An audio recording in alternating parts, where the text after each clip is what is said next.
Nearly 30 years ago, the acclaimed Jewish writer and scholar Chaim Potok delivered a lecture at Utah State University on the theme of boundary maintenance.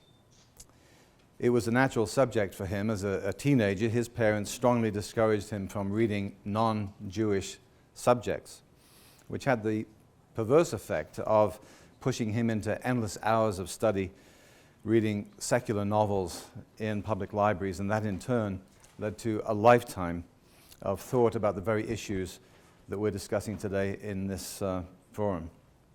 In his USU lecture, Potok tells this story. Once I stood inside a Shinto temple in a Tokyo marketplace and watched an old Japanese man praying to an idol with the same kind of intensity I used to see on the faces of the old people in the little New York synagogue that I attended as a child. The radiance in that withered face, the intensity of his prayer, as he swayed slowly back and forth before the idol, a little prayer book in his hand, and his long wispy white beard moving against his tattered coat, I watched him for a while, and then I asked myself, is the God to whom I regularly pray listening to this old man's prayer? If not, why? How could anyone utter prayers with greater devotion than that now being shown by this old man? And if the God to whom I pray is listening to the prayers of this old man, then what are Judaism and Christianity all about? Now, I can easily relate to that story. As a young man, I lived for a time in Japan, and I also stood in Shinto shrines and Buddhist temples to watch religious rituals. I vividly remember, too, standing next to the Western Wall in Jerusalem, not long after the Israelis captured the eastern part of Jerusalem in the 1967 Six-Day War. I watched as devout Jews, locked out of the sacred space of the old city for so many years, stood facing the wall, eyes fixed on their scriptures, rocking back and forth as they poured out their prayers verbally and with obvious devotion to oblivious to onlookers or the world around them. Of all the Christian faiths that I know, Mormonism comes closest to answering Potok's question. If the God to whom I pray is listening to the prayers of this old man or this Hasidic Jew or this Buddhist monk, then what are Judaism and Christianity all about? In Latter-day Saint theology, God's judgment of the old man will be personalized, individual. He will be accountable for his own life, judged by his actions and by his intent within whatever light that he has, as will all of us. His eternal identity and destiny is not limited by the fact that he may never have heard of Jesus Christ, because that opportunity still lies ahead for him. And again, in our theology, we have a question of our own. What just, omnipotent God would devise a system of salvation for the human family and then arbitrarily impose boundaries that exclude at least 2/3 of humanity who are not Christian from ever attaining it? The Latter-day Saint concept of individual agency, accountability, judgment, and eternal progression is the antithesis of Calvinist predestination. Our doctrine of a personalized plan of salvation is Mormonism at its most expansive, boundary-challenging best. If we could transport ourselves back to the mid-1800s, we would find in the Church of Jesus Christ of Latter-day Saints a faith that seemed to the Christian world to do nothing but push boundaries. A literally physical God, separate in substance from his Son, Jesus Christ, the apostasy, restoration of the priesthood, new scripture, heavenly parents, temples, redemption from the dead, building Zion. Ours has never been a faith to feel confined or constrained in its declaration of doctrine or its commitment to spreading that message through more than a million missionaries who, since the church's founding, humble founding in that little log cabin in Fayette, have been sent across the world. Yet boundaries clearly do exist, and they must. I don't see boundaries in the same way as some commentators who believe that the church today is simply battening down the hatches, rigidly resisting any change that seems progressive. That's an odd criticism of a church that believes in modern revelation through apostles and prophets, which implies the ability to change or adapt, at least in organizational and structural terms. Rather, I acknowledge the right of leaders to establish boundaries for doctrine and behavior, such as we find in the Doctrine and Covenants. Could you pass that bottle of water for me, please? Thank you very much. I managed to spill this over myself again. We believe that all religious societies have a right to deal with their members for disorderly conduct, according to the rules and regulations of such societies, provided that such dealings be for fellowship and good standing. But we do not believe that any religious society has authority to try men on the right of property or life, or take from them this world's goods, or put them in jeopardy of either life or limb, or to inflict any physical punishment upon them. They can only excommunicate them from their society and withdraw them from their fellowship. Well, in the next 50 minutes or so, I want to explore some boundaries, both expansive and restrictive. In terms of boundary expansion, I will highlight church initiatives to build relationships well beyond the church, especially with interfaith leaders, with academics, and with minority communities. I will touch on boundaries that the church navigates every day in its diverse international operations, and we'll look at how boundaries have expanded through such things as the Gospel Topics essays and the Joseph Smith papers. We'll also talk about the extent to which boundaries have responded to social pressure over things like LGBT rights and inclusion from pre-Proposition 8 to today. There are some important things I will not get to even in a 50-minute address. I know you'll feel free to raise other issues in the Q&A period, and I'll try to leave sufficient time. Let's start with interfaith relations. I suppose there are members of the church who are frightened to engage with those outside of faith, who won't let their children play with other children who don't go to the same church because they fear that they may be influenced in another direction. Is this a boundary imposed by the church institution, or one that is assumed by members responding to their sense of a culture that they feel needs protecting? Certainly there are those outside our faith who view us as insular or aloof and disinterested in anyone but ourselves. We might find that answer on a chilly Sunday evening in November 2004. In Salt Lake City, the Mormon Tabernacle in Temple Square began to fill up, as it had countless times before, with people coming to hear a religious message. Inside that historic building, the atmosphere was warmer, an oddity perhaps because the large audience consisted of roughly equal proportions of Latter-day Saints and evangelicals, traditionally not segments of the religious community that had been known for their mutual embrace. For once, the principal speaker was not an LDS apostle, although Elder Jeffrey R. Holland was seated on the stand. On the podium was Christian apologist Rabbi Zacharias. It was the first time in 105 years that a preacher of another faith had spoken from the tabernacle pulpit. On this November evening in 2004, some 700 people had been unable to find a seat in the packed tabernacle and found space in the overflow assembly hall to watch on a large video monitor. Rabbi Zacharias came with boundaries of his own. He was not there in the name of some kind of doctrinal unity between evangelicals and Mormons, and that was clear in his references to sin, salvation, and the Trinity, subjects upon which evangelicals and Mormons simply don't agree, and neither side had then or has now the slightest desire to yield any ground. But his overarching message about the centrality of Jesus Christ found ready acceptance among the LDS audience, as did the comments of Richard Mao, president of the Fuller Theological Seminary in California, who frankly acknowledged that evangelicals had often misrepresented the beliefs and practices of the LDS Church. As we look back, what did this signify?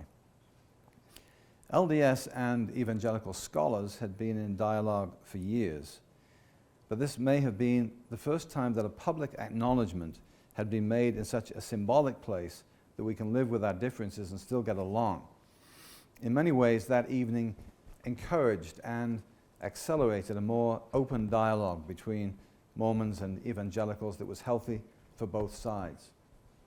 4 years later, Mitt Romney would run for president of the United States, and those doctrinal differences would get a much more public airing. And by 2012, despite a few vocal protests from individual evangelical pastors, evangelicals voted for Mitt Romney in numbers that exceeded the vote for John McCain in 2008. Now, this gradual shift of attitude among many evangelicals didn't remove boundaries between the faiths, but it seemed to soften the edges and make it easier to get along together. Expanding and embracing relationships with those of other faiths is not new to the church. Our religion is between us and our God, Joseph Smith wrote. Their religion is between them and their God, and when we see virtuous qualities in men, we should always acknowledge them. Let their understanding be what it may in relation to creeds and doctrine. For all men are or ought to be free, possessing unalienable rights and the high and noble qualifications of the laws of nature and of self-preservation, to think and act and say as they please, while they maintain a due respect to the rights and privileges of other creatures, infringing upon none. This doctrine I do most heartily subscribe to and practice. And of course, the Nauvoo Charter was notable for its welcome not only of other Christians but also of Muslims, or Mohammedans as they were called then. Our church has been quick to defend other religious minorities. Perhaps that's what Joseph Smith had in mind. His foundational position that Christianity was in a state of apostasy did not stop him from warmly embracing its practitioners. Since 2008, we have accelerated our outreach to national faith leaders. Catholics, evangelicals, Mormons, and Jews now regularly interact and discuss together issues of common concern, notably the consequences of legislation and court decisions on religious freedom. Many luminaries have accepted invitations to come to Salt Lake. Many have hosted apostles in their own offices or homes. Among them, Cardinal Francis George from Chicago, one of the many to speak at BYU.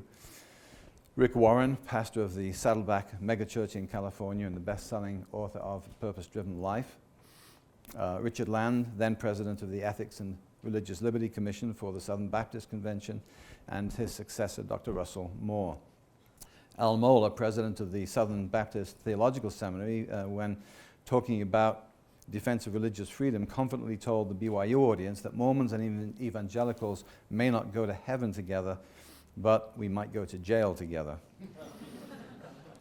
Archbishop Salvatore Cordileone of San Francisco, Archbishop Jose Gomez of Los Angeles, Archbishop William Laurie of Baltimore, Archbishop Charles Chaput of Philadelphia are others with whom we've developed close and mutually respectful relationships.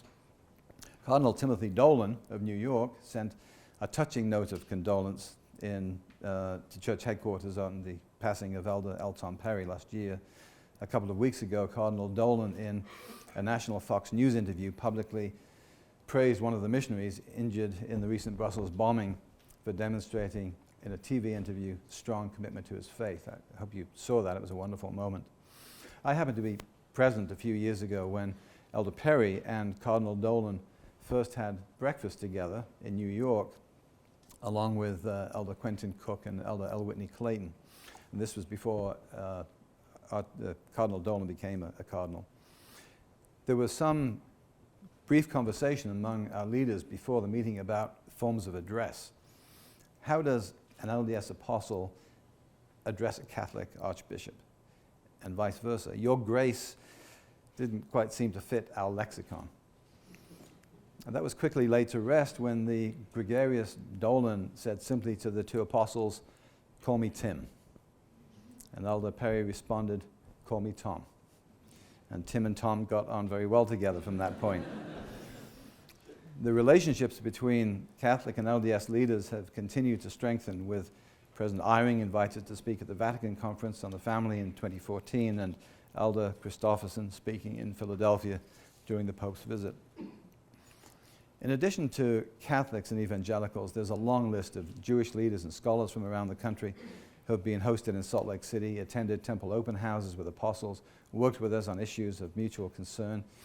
Our respectful relationships with individual Jewish leaders enabled us, after many years of difficulty with unauthorized proxy baptisms of deceased Holocaust victims, to establish mutually acceptable boundaries that finally laid that thorny issue to rest. Add to all these interfaith leaders the national presidents of the Assemblies of God, the Seventh-day Adventists, and substantial engagement with the leaders of African American churches across the country. Why is all this significant today? As society appears to grow increasingly secular, and courts rule on issues that seem to curtail religious freedom, churches are finding that they have more in common and are more effective with a collective voice. To be sure, we still have areas of disagreement, not only on doctrine but also on approaches to public policy. But we also have a great deal of common ground that I believe will be increasingly significant as these societal shifts continue. The relationships that we've built together and the expanded boundaries will, I predict, prove to be extremely valuable to all faith groups in the years ahead.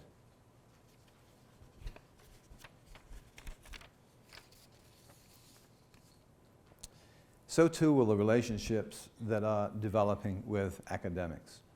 The Joseph Smith Papers Project has been much acclaimed, and rightly so. Many boundary expanding steps have been taken in the process leading to publication, directly and indirectly. Coming as I did to Salt Lake City to live in 1991, it was noteworthy to me how much more often Brigham Young was cited and referenced in mass media in comparison with Joseph Smith, the founding prophet of the Restoration. Perhaps that was natural in the city and the state where Brigham's presence was so manifest. But I had noted the same phenomenon elsewhere in the world. We can no longer say today, however, that Brigham eclipses Joseph.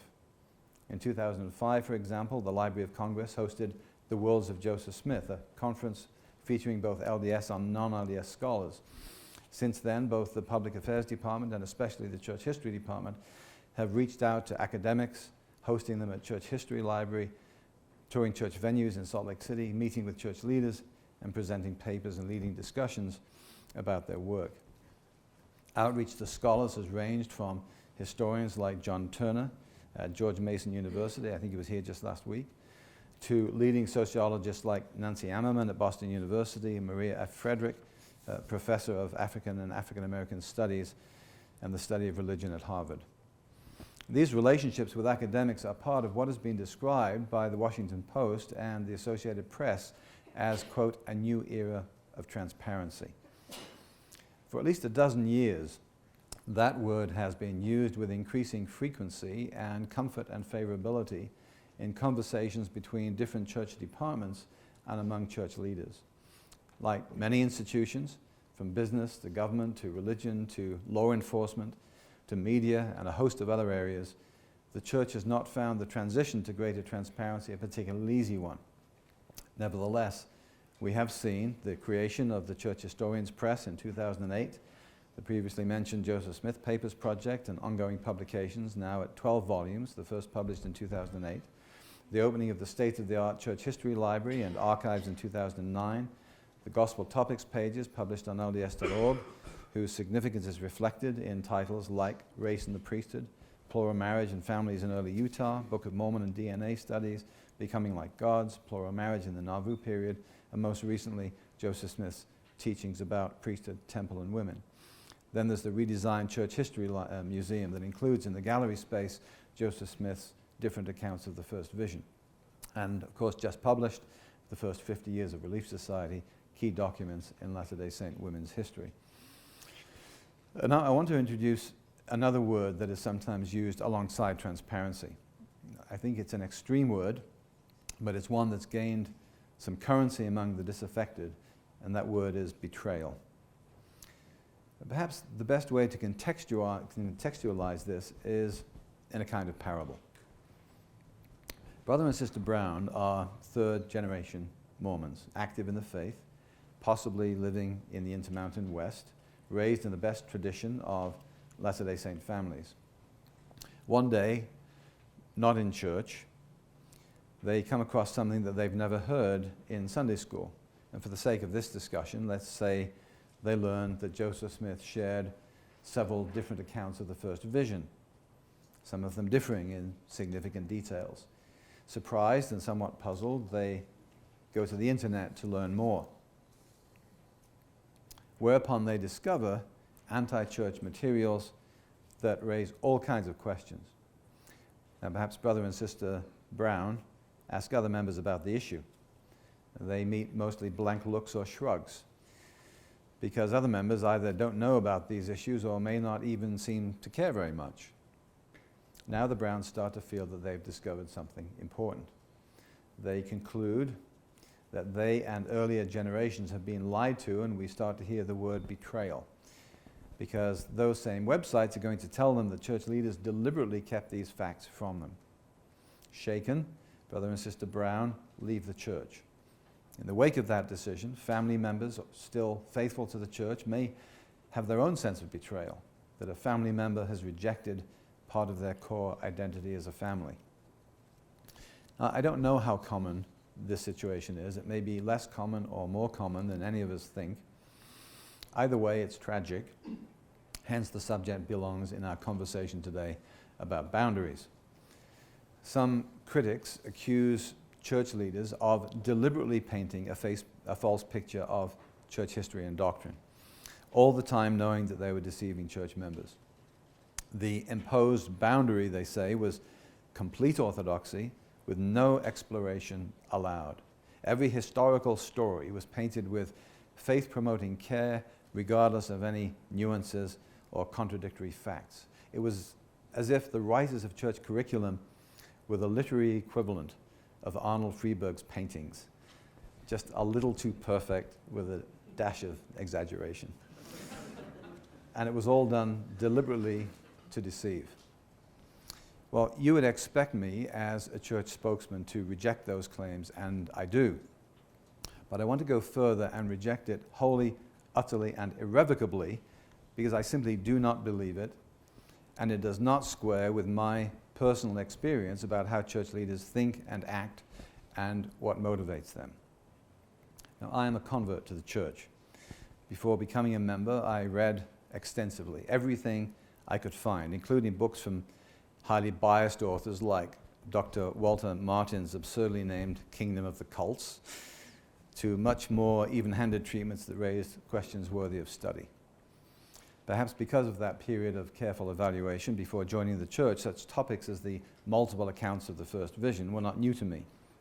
They were certainly not new to church scholars either, and such publications as BYU Studies and even the Improvement Era, later renamed the Ensign, and the Ensign itself in January 1985, addressed these and many other topics in some frank detail over many years. Now, I admit to being initially somewhat dismissive of criticisms that such issues were not the common fare of standard Sunday school curriculum. After all, church leaders have long emphasized personal study. Harold B. Lee is reported to have said to church members, "We would remind you that the acquiring of knowledge by faith is no easy road to learning. It demands strenuous effort and a continual striving by faith. In short, learning by faith is no task for a lazy man or woman. Such a process requires the bending of the whole soul, the calling up of the depths of the human mind, and linking it with God." However, I later repented of my dismissive attitude. In reality, the vast majority of members learn gospel doctrine at home, where they're growing up, or in seminary, or in the 3-hour block. And while many also read beyond curriculum-based lessons, most are more likely to seek inspirational or motivational works by favored writers than to delve into the complexities of church history and doctrine. Church leaders and those charged with developing and writing curriculum for lessons in church were writing in order to motivate and inspire. Teachers wanted their youth and adult classes to leave at the end of the lesson fortified and motivated to tackle another week outside of church. The 3-hour block was never intended to be a course deep in church history and doctrine. Students interested in those subjects could always find scholarly works if they wanted. With the advent of the internet and the arrival of a generation that is wired 24/7, that no longer suffices and even seems superficial. Members now Google terms and topics on their smartphones while they're sitting in class. I do that myself. but the realization by church leaders that they needed to substantially strengthen and deepen church curriculum and introduce better resource materials was a natural evolution as audience needs, interests, and study habits changed. Responding gradually to these changing needs is a very long way from betrayal. Just a few weeks ago, Elder M. Russell Ballard said this to religion educators gathered in the Salt Lake Tabernacle: "Gone are the days when a student asked an honest question and a teacher responded, 'Don't worry about it.' Gone are the days when a student raised a sincere concern and a teacher bore his or her testimony in response, intending to avoid the issue.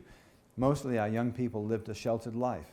Our curriculum at that time, though well-meaning, did not prepare students for today, a day when students have instant access to virtually everything about the church from every possible point of view." Elder Ballard went on to explain that the Board of Education recently approved an initiative in seminary called Doctrinal Mastery, focusing on building and strengthening students' faith in Jesus Christ.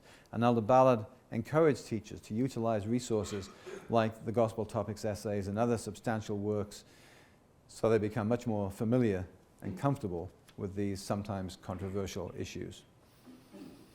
The boundaries for classroom and personal study then have clearly expanded.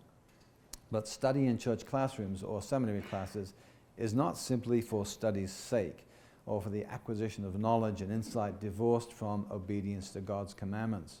It is also study by faith. And the objective for faithful Latter-day Saints is to strengthen their commitment to covenants and a faithful life. Whatever personal interviews follow this mortal life, I'm persuaded that the most important question will not be, how much do you know, but how did you live? Moreover, words like betrayal and boundaries can be highly subjective, especially when we use them to seek validation for our own biases. How much of our listening is to reinforce our own settled conclusions or bias? If that's all we do, we have established our own mental boundaries that are just as rigid as those found in any institution. I'd like to move now to race relations. Mostly I want to talk about immigration. But before doing so, I'd like to add a word about African-American relations. Among academics and others, including some in the African-American community, the discussion is still focused on the priesthood restriction that existed from the mid-1800s until 1978. Of course, that discussion will be ongoing since it's a part of our history and will continue to be important for some African-American members joining the church. Interestingly, however, it doesn't seem to be an issue for our rapidly expanding African membership outside the United States. You know better than I that the racial history of the United States is complex. Race relations in this country continue to be a quagmire where it's extremely easy to offend, stumble onto landmines, and create unintended difficulties. But I also want to point out that in our extensive interactions with the African American community outside the church, we have largely moved beyond discussing the church's history pre-1978.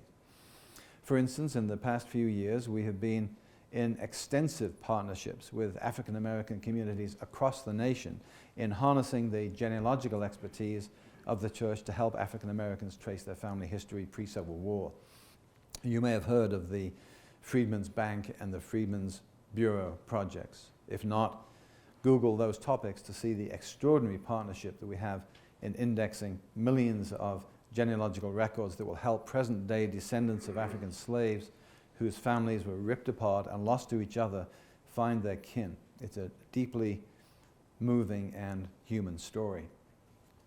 Similarly, in Africa, where the populations are completely familiar with the effect on their countries of European colonial history, the church's prior restriction on priesthood and temple attendance is much less significant than it has been in the United States. This isn't to minimize an important issue, but rather to remind ourselves that our own cultural and national boundaries can make us miss the fact that perceptions can be very different from outside of those boundaries. Now let me move now to immigration. There are ample scriptures to suggest that the church must be a home for every nation, kindred, tongue, and people. Ephesians 2:19, now therefore, Ye are no more strangers and foreigners, but fellow citizens with the saints of the household of God.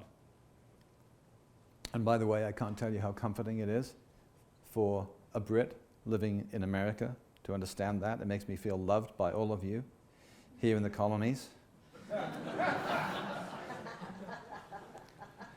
And of course, there is that magnificent chapter 10 in Acts in which the Apostle Peter engages with Cornelius, a centurion in Caesarea, when the Lord reveals to him that the church is for the Gentiles as well as the Jews. Quote, "And they of the circumcision which believed were astonished, as many as came with Peter, because that on the Gentiles also was poured out the gift of the Holy Ghost." Well, we all know about the rapid international expansion of the modern church that parallels that of the ancient church.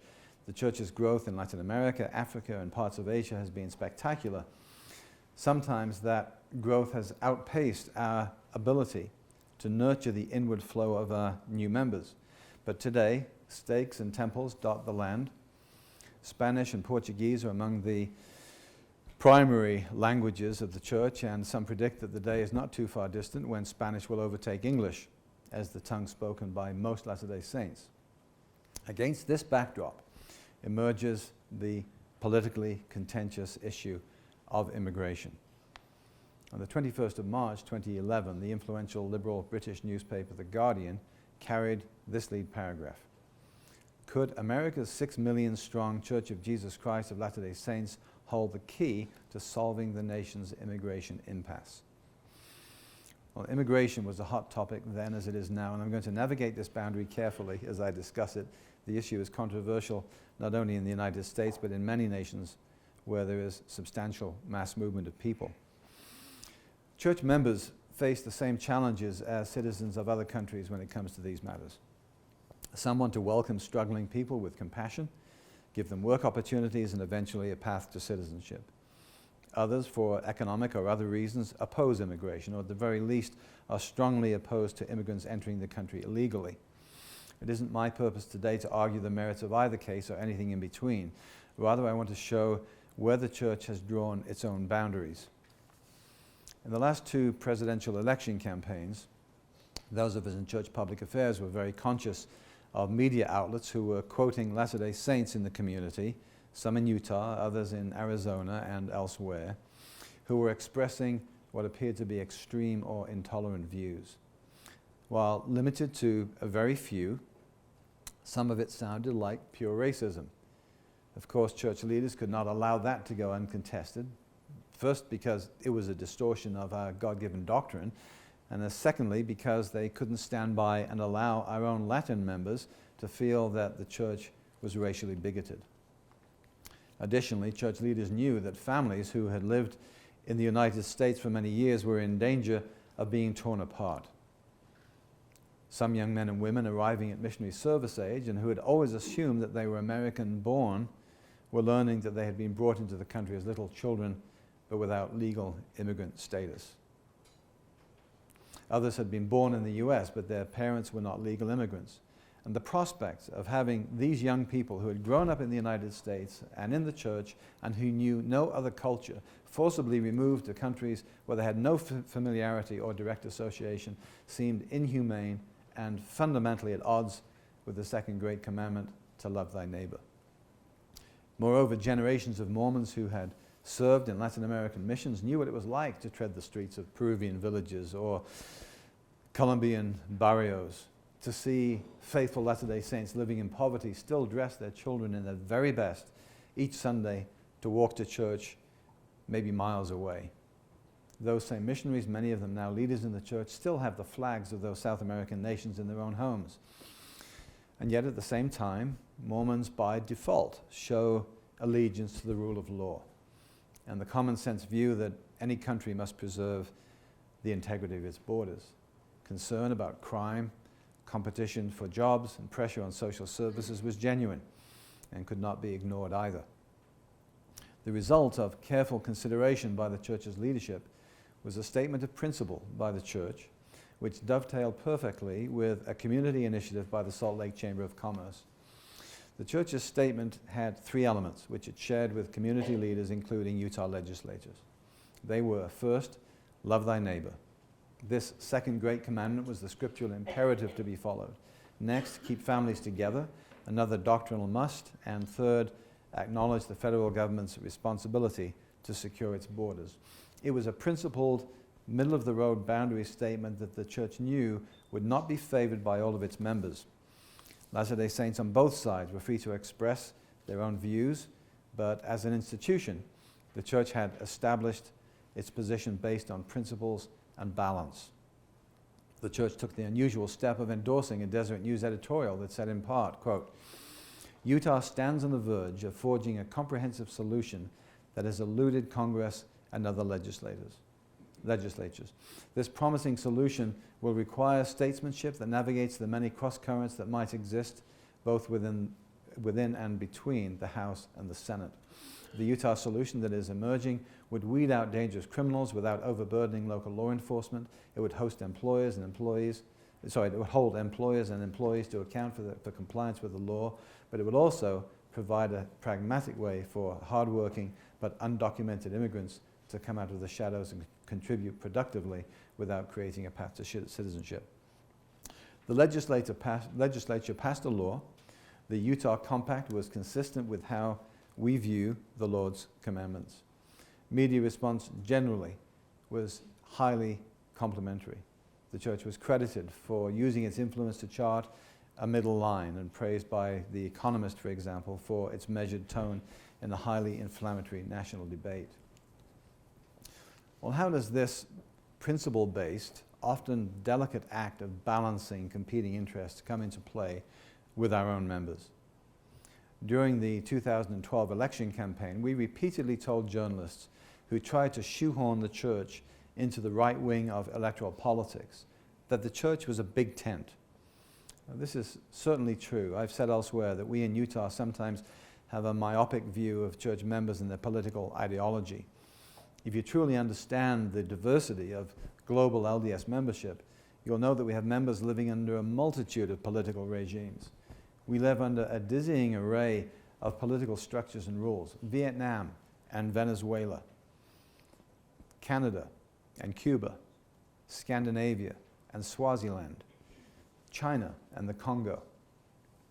A few months ago, I received a Facebook message from a nephew of mine living in Sydney, Australia, a fully active member of the church, a returned missionary and parent. He happened to listen on the web to an address I gave at the Fair Mormon conference last year, and he wrote the following: "It seems that in the US, many members are concerned with issues that members here don't even give a thought or care about." Now, I mention that because I think it raises an important point. We criticize politicians, probably justly, for being inside the Washington bubble, for always seeing the world through the narrow lens of their own professional or vocational biases. All of us are susceptible to that, including me, of course. LGBT rights are enormously important to LGBT members, to their families, to many members, and most assuredly to church leaders as well. But this is not the only issue of importance facing church leaders. And in some countries, it isn't an issue at all.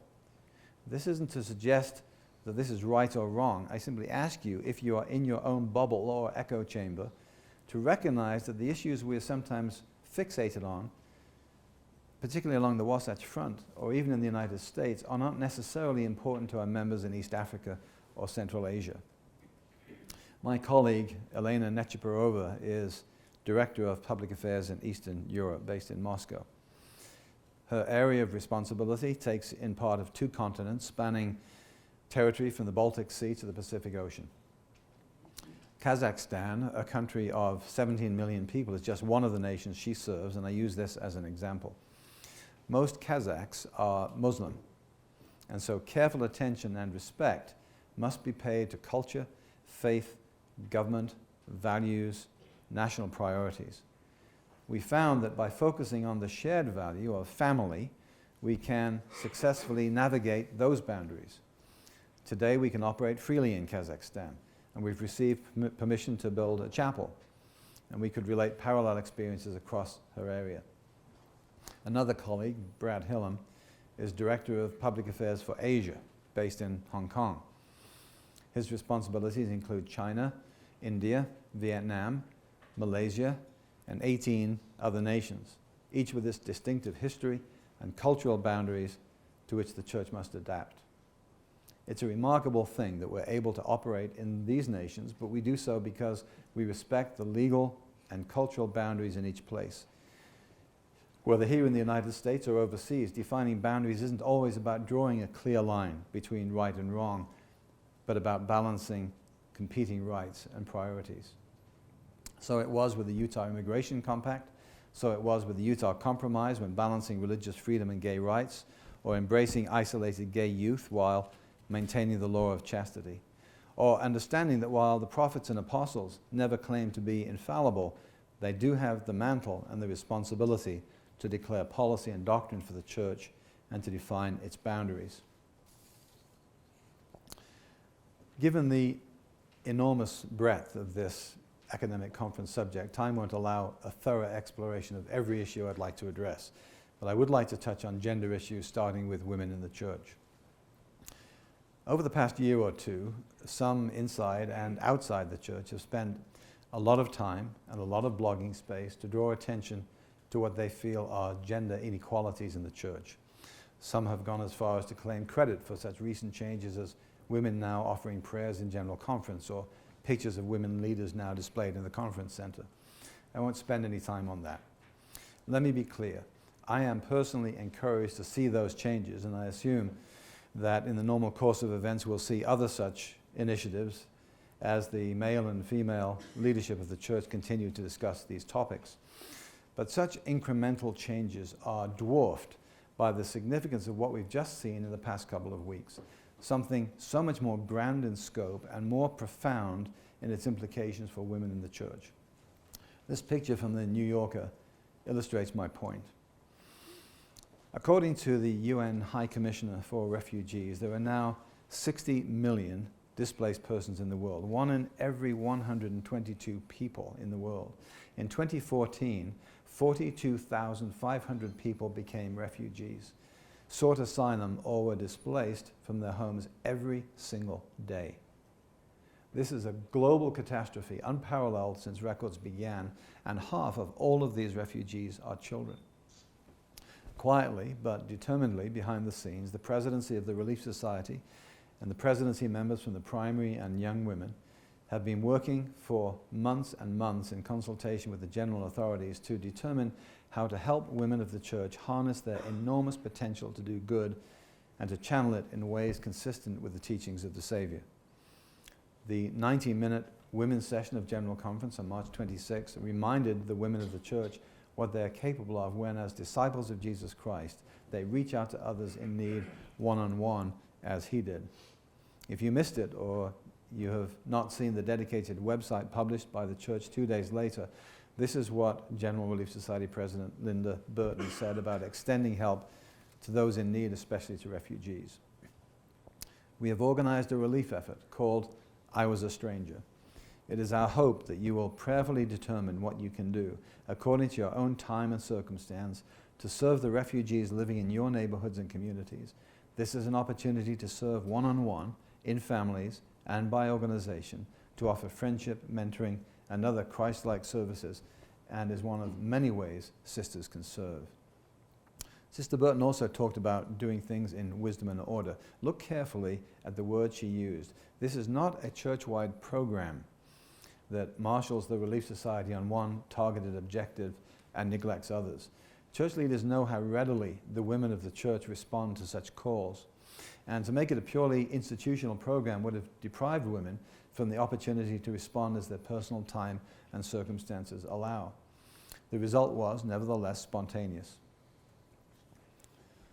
A day after the website launched, local refugee relief agencies were exulting over the community response to that call. The Utah Refugees Center's executive director told a reporter that her phone was ringing off the hook. Quote, "I've got people all over the state doing service projects," she said. "My phone is blowing up, my email is blowing up. It's unbelievable what's already happening." Close quote. I suspect that we're seeing something here in its infancy that will have lasting implications for women of the church and those they serve. It is boundary expanding, mostly because it forces us to enlarge our minds to envision truly what Jesus Christ would want of the women of the church.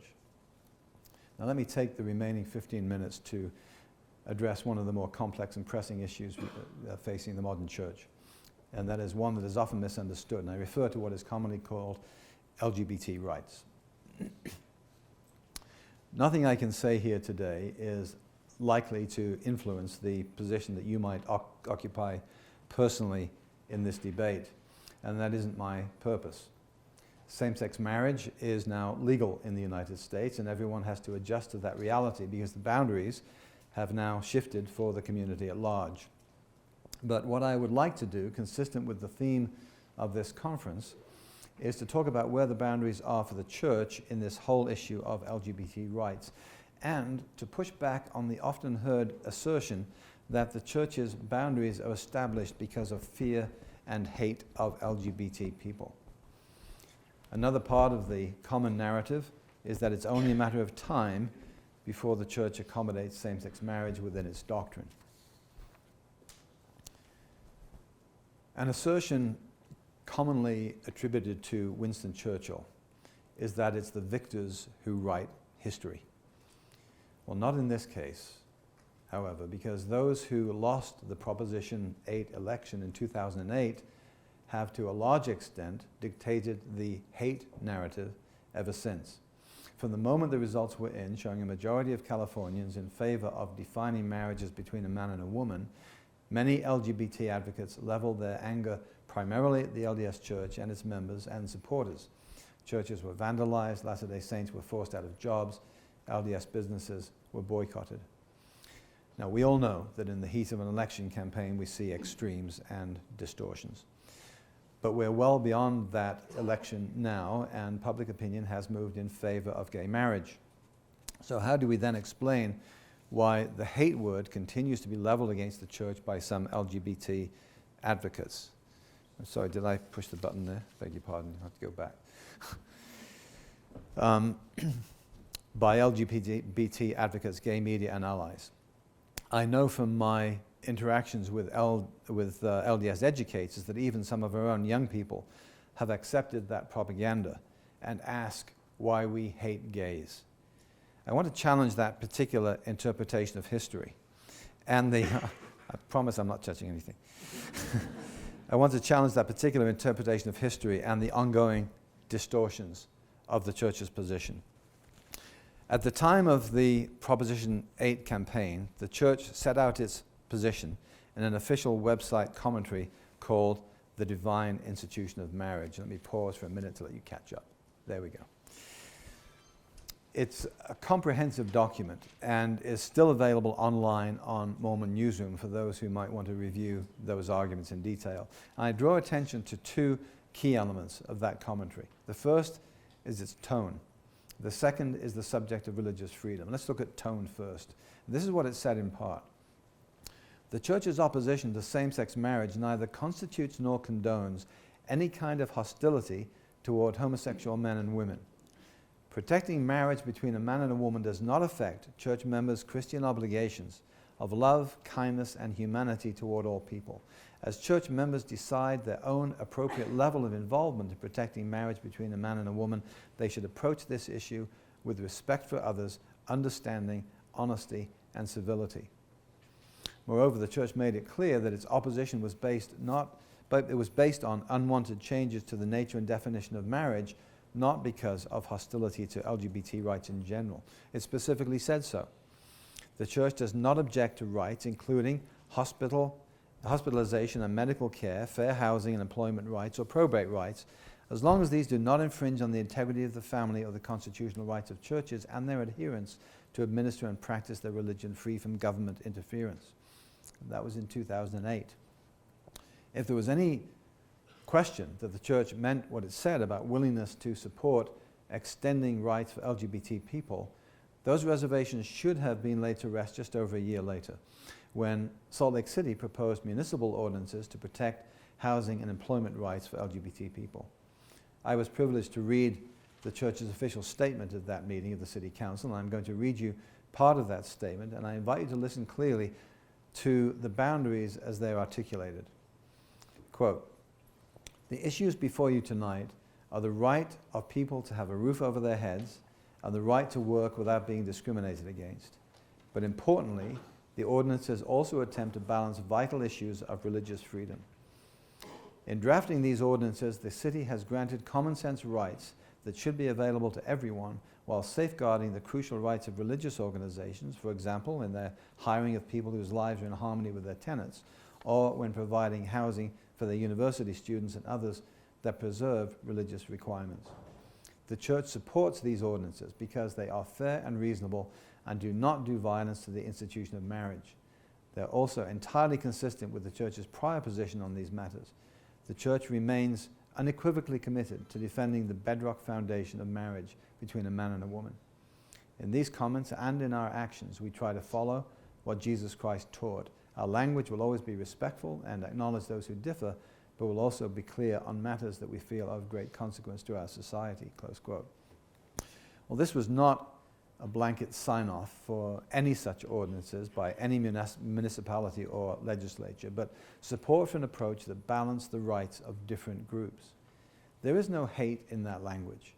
Or in a later statement, when the Human Rights Campaign came to town and the church issued a strong supportive statement against bullying and isolation of young gay men. Most recently, in the spring of 2015, in a news conference attended by 3 of the 12 apostles and Sister Neil Marriott of the Young Women's Presidency, the same kind of balance was sought between religious and LGBT rights. And that year resulted in what was widely acclaimed as the Utah Compromise. It was a tribute to Utah legislators, to the local LGBT community, and to the church, whose influence was key. My point, if it is still unclear, is that the boundaries for the church on LGBT issues are doctrinal, rooted in our understanding of God's law of chastity, the purpose of marriage, and the ultimate purpose of life itself and human destiny. Hatred of any person or group should, on its face, be anathema to anyone claiming to be a Latter-day Saint. The Supreme Court itself acknowledged the legitimacy of religious scruples when effectively ruling in favor of same-sex marriage in June 2015. Writing for the majority, Justice Kennedy acknowledged the reasonableness of the religious and philosophical premises of those who argue that marriage should be limited to a man and a woman. There are untold references to, this is quoting, "There are untold references to the beauty of marriage in religious and philosophical texts spanning time, cultures, and faiths, as well as in art and literature in all their forms. It is fair and necessary to say these references were based on the understanding that marriage is a union between two persons of the opposite sex. Marriage, in their view, is by its nature a gender-differentiated union of man and woman. This view long has been held and continues to be held in good faith by reasonable and sincere people here and throughout the world." We can all recognize that the way things were said in the 1950s differed from the way they were said in the 1960s and differ even more from today. I think we have to acknowledge that as society's understanding of LGBT issues has expanded, so has the use of more inclusive language and greater sensitivity to the struggle which many LGBT people have, particularly in religious communities. But we should also recognize that there is a difference between not excluding or ostracizing people and making fundamental changes in doctrine.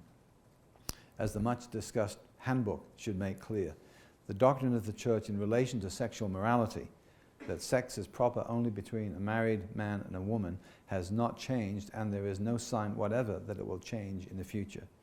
The law of chastity applying to heterosexual and homosexual behavior is inviolate. What has changed and needs to continue to change is our attitude, language, and actions towards those of our own membership who are attracted to people of the same sex and who want with all of their hearts to remain faithful to church covenants and the law of chastity.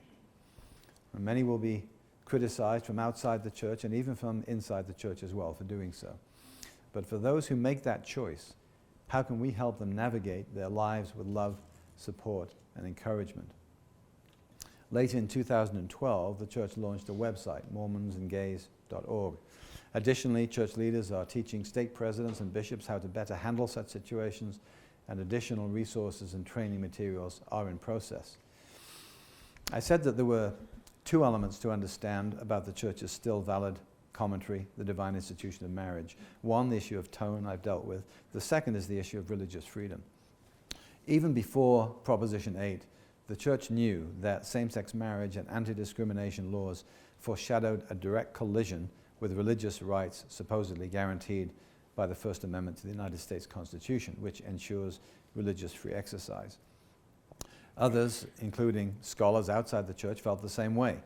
See, for example, the compilation of expert perspectives in a 2008 book edited by Douglas Laycock, Anthony Piccarello, and Robin Fretwell Wilson, entitled Same-Sex Marriage and Religious Liberty, Emerging Conflicts. Now, same-sex marriage is in the rearview mirror for most people, and in the past few years, attention has shifted to the issue of non-discrimination legislation. Consequently, the number of collisions between LGBT and religious rights has exploded exponentially at municipal, state, and national level, and of course in other parts of the world, notably Europe and Canada. I could list many examples because they're easily found. You'll not need additional help from me in thinking of examples as soon as I mention clashes over non-discrimination in Arizona, Indiana, most recently Georgia, North Carolina, and Mississippi. Winner-take-all scenarios are regularly pursued in the culture wars across the country by both sides. That's unfortunate.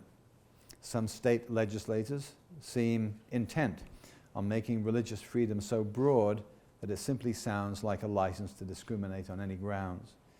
Some LGBT advocates take an equally uncompromising position on the other side. We believe there is a better way. I've described what the Church has been advocating for years, urging mutual respect, balancing the competing rights of people within a pluralistic society.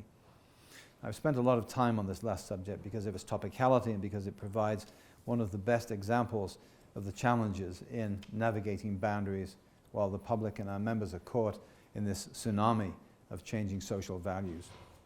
This is made more complex when these values are not shared in every country across the world, and so the Church looks for principles anchored to Scripture and doctrine. The theme of this two-day conference is described as the art of boundary maintenance, and that's an apt choice of words because carefully drawing boundaries more often resembles art than science. And if it's an art, then who are the artists? Well, all of us are artists to some degree. Through the lives we lead, the contributions we make, and the service we give to others, we all get to contribute a brushstroke. But then in the end, there has to be a master artist, someone who sees the grand vision of what our Father in heaven plans for the eternal destiny of his children. By divine appointment, prophets, ancient and modern, have had that charge.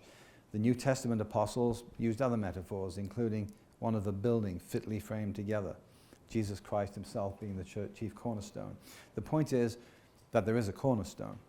There are boundaries, both of behavior and doctrine. There are commandments. There is obedience. Believing this as I do doesn't rob me of my agency or of my opinions. Rather, it compels me constantly to evaluate my own behavior against that standard, knowing that ultimately I will be accountable to God for where I draw those boundaries for myself. President Dieter Uchtdorf closed the Sunday morning session of General Conference just over a week ago by calling obedience steps of faith. He acknowledged that obedience is not a popular word these days, but he closed with this: we come to see obedience not as a punishment, but as a liberating path to our divine destiny.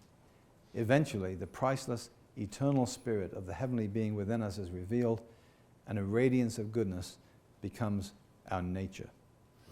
And so we return to where we started, that mind-expanding doctrine that both challenges and excites. Thank you.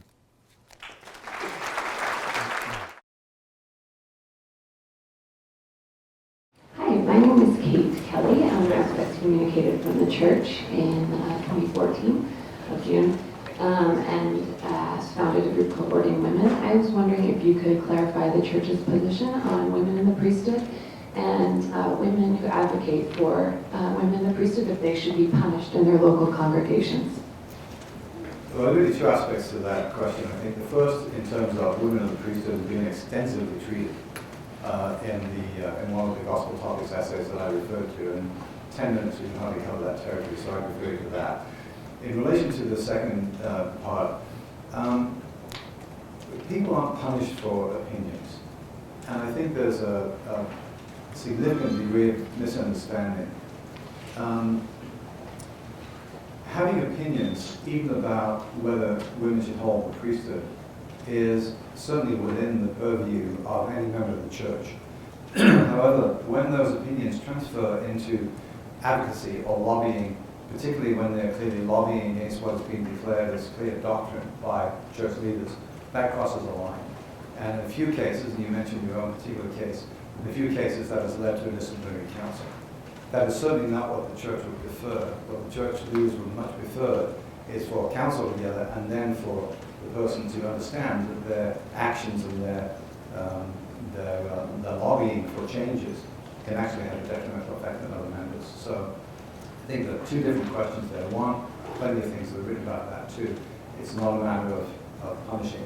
It's a matter of really trying to abridge the effect of lobbying among a group of members. Let's maybe go from left to right, and then we can keep a sequence here. One in the back. Do you see the boundary between doctrine and culture to be a clear boundary? And if so, how do you distinguish between doctrine and culture? It's a really good question. I'm going to come at it from kind of the back end. For me, as I look at, let's take an obvious cultural change. I referred briefly to putting the photograph of the women's presidents up in the conference center. That is not a doctrinal issue. It was a cultural adaptation, cultural response, if you like. For me, as what I hope is a faithful Latter-day Saint, looking at that, I don't try to distinguish between culture and doctrine by arguing with the leadership of the church that they should do such and such a thing because it's just culture, or such and such a thing because it's doctrine. To me, I transfer the mantle of responsibility for those decisions to leadership. It's not my decision to make. And although I may have my personal views, my personal opinions about whether there should be pictures in chapels and pictures in the conference center, and I certainly would welcome that, I'm not going to make a point of advocacy. I think writing a letter to a church leader is perfectly reasonable. Sharing it with my stake president or a bishop is perfectly reasonable. I'm not going to campaign on the street for it. So to me, culture and doctrine is a false dichotomy.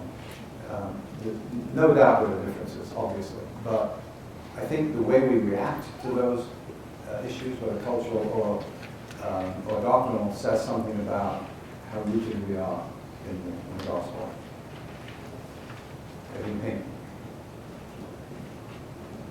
So my question is whether there's room for somebody like me in the church, like you. I'm a convert, and I'm actually a refugee. I came from Poland during the Cold War. And my parents couldn't take care of me for various reasons, and I was sexually victimized as a child. And then members of the church saved me. They basically saved my life. They took care of me. And I've loved the church. I've been always active in the church, always paying my tithing. But I've always been extremely sensitive to those gender issues that you almost dismissed as you went over because of I was sexually victimized, right? And so those gender inequalities bother me a lot, and the temple especially triggers me a lot. And I tried to speak out about these things, both at church, and once I went to the temple and in the covenant where I have to promise to hearken to my husband, I actually said no instead of yes. And I have been punished. The next day my temple recommend was taken away, and my bishop actually even got a letter from the church saying that if I don't stop my behavior, that I will not be allowed on any church property. You have a question. Right, this is a question. And so I think my perspective is valid as a victimized woman. I am not the only victimized woman in the church. there are many, not just in our culture, and especially the refugees who are coming. I just went to a peace and justice conference 2 weeks ago here, and majority of women who are refugees have been sexually victimized. They might also join the church like I did, because of the support of the members of the church that we will now give them. And they may have similar issues with these gender issues that you so quickly dismiss. I mean, I think my perspective is valid. I think the fact that I am heard by a lot of gender inequalities, by a lot of the language in the church, language in the temple, is very valid, and it applies not just to me, but a lot of women in the United States and all over, especially women in Africa that you mentioned. Large numbers are joining the church. Women in Africa are victimized very, very often. I mean, in Congo, there are 48 women raped every hour. Okay. So this is an important issue, okay? Yeah, So how do you, so please don't dismiss the gender issue. No, not at all. Obviously, when you're talking to a general group, you have to use generalizations. The kind of experience that you just related deserves a long, personal conversation. I cannot challenge your experience, and neither would I ever challenge your personal experience. But why am I punished Clearly is that, in the church? I can't possibly address that because I don't know your circumstance, I don't know what happened, I don't know your priesthood leaders, and I don't know all the circumstances. What I can say generally is that the church is set up so that leaders are supposed to engage with those kind of things. Obviously you had challenges with the temple, obviously you had different kinds of challenges. I don't know how you're extrapolating that to refugees as a whole. Clearly there has been terrible abuse. The church is always going to be sensitive to those people who have been But it's not, it abused. punishes me. Well, as I said, I can't address your particular circumstance because I don't know. I can't challenge that. Anyone, you can challenge my experience. But I think as a generalization, I think priesthood leaders are always going to be, try to be sensitive to the issues that they're confronted with and spend as much time as it takes. And obviously, your leaders should have spent as much time as it took to take you through that process. Very difficult. I'm not minimizing your situation. Okay, next question. But they have punished me instead. Gentleman in the black.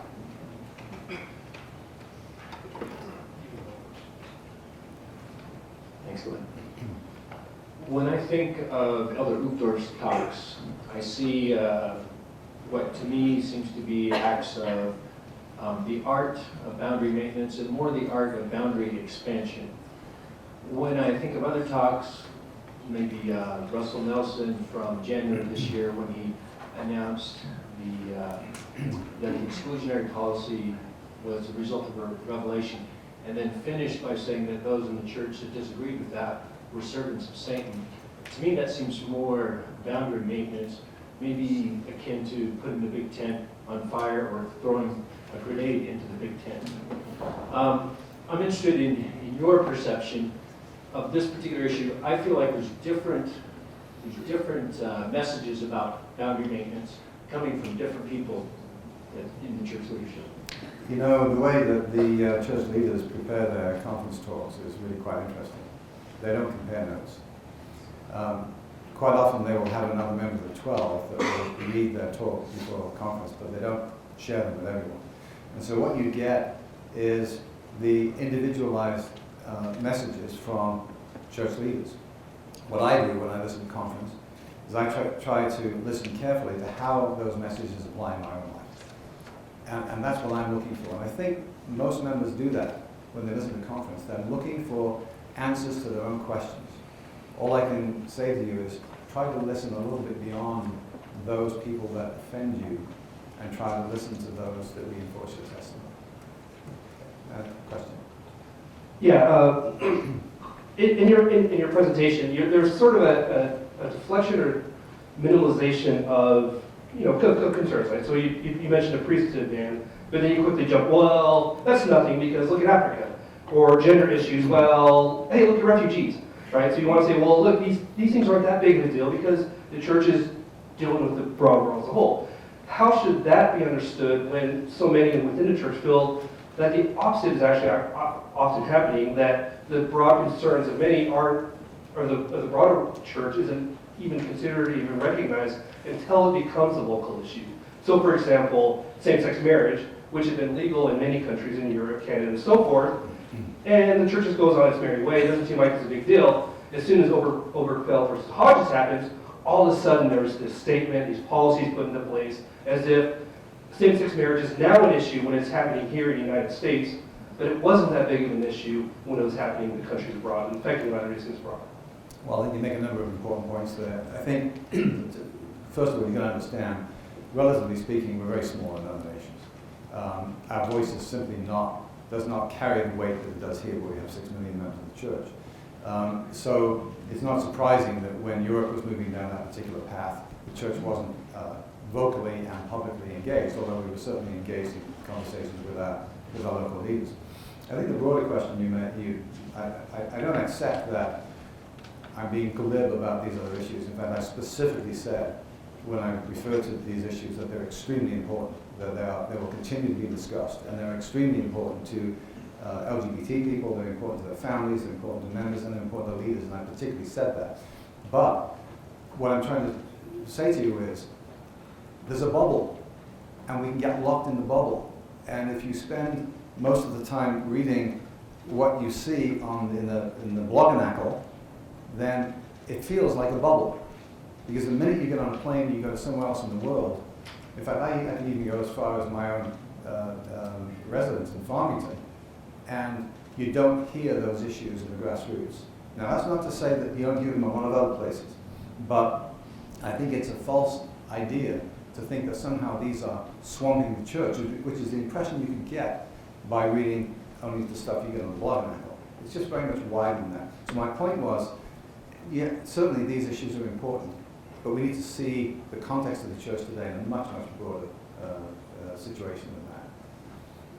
One more question, maybe? One more quick question. Yes. Right here. You're lucky. Do I need the microphone? I really appreciate some of the efforts the church has been making on a broader scale to be more transparent of history and things of that nature. However, I think most of us experience the church on a local scale. I live in a ward where the gospel topics were specifically banned for use in church meetings, and people who were aware of them and seeking to discuss them have been marginalized, released from callings, and even barred from callings. And my question is, what kind of directive do local leaders get from the church on helping members for whom have concerns and are aware of such issues and really want to be a part of the church and stay here, but are not being accepted by their local congregations? Well, that is extraordinary. We have 30,000 congregations, and I guess there's a lot of latitude for leaders to determine how they run their local units. But it's hard for me to understand that when I just read you what an apostle said about encouraging study of these. Well, hopefully your bishop read that or heard that. But those things happen. I think sometimes local leaders might act in what they think is good faith. That was naive and actually rather harmful. I think if you have a situation like that, why don't you stay president? That's the mechanism you get. But what kind of directive are they getting? They're getting encouragement to use these a lot. General authorities go out for state conferences, and typically they will have, very commonly, they will have a Q&A session where they take questions and comments from the members. And increasingly, we're hearing these kind of things, and the church leaders are telling people, go study these essays, go and study. Don't let your testimony be an inch deep, because we really do need to do much more than that. So, and I can see that obviously is something that's affected you a great deal. Stay with us. Okay. Thank you very much.